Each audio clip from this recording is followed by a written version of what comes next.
నేను రాగి ముద్ద చేస్తున్నాను ఫ్రెండ్స్. ఒక గ్లాస్ రైస్ తీసుకున్నాను. 90% ఉడికించుకున్న తర్వాత వాటర్ ఎక్కువగా ఉంటే కొంచెంగా ఉంచుకునేసి మళ్ళీ పిండి వేసుకోవాలి. రాగి పిండి 90% ఉడికించిన తర్వాత వాటర్ ఎక్కువగా ఉంటే కొంచెం ఉంచేసాను.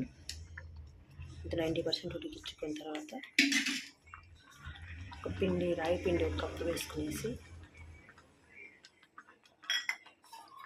ప్లేట్ ఒక 5 minutes క్లోజ్ చేసుకోవాలి.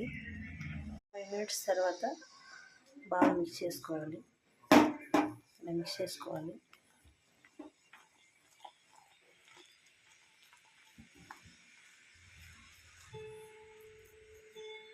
మిక్స్ చేసిన తర్వాత 2 minutes స్టవ్ మీద పెట్టుకొని కొంచెం ప్లేట్ పెట్టుకోవాలి.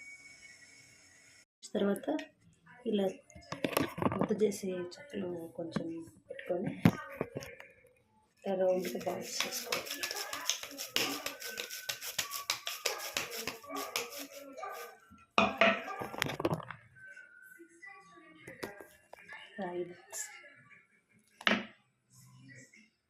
పిండి తక్కువ తినేవాళ్ళు ఇలా ట్రై చేయండి, చాలా బాగుంటుంది. ఈ వీడియో మీకు నచ్చినట్లయితే లైక్ చేయండి, షేర్ చేయండి, సబ్స్క్రైబ్ చేయండి, కామెంట్ చేయండి.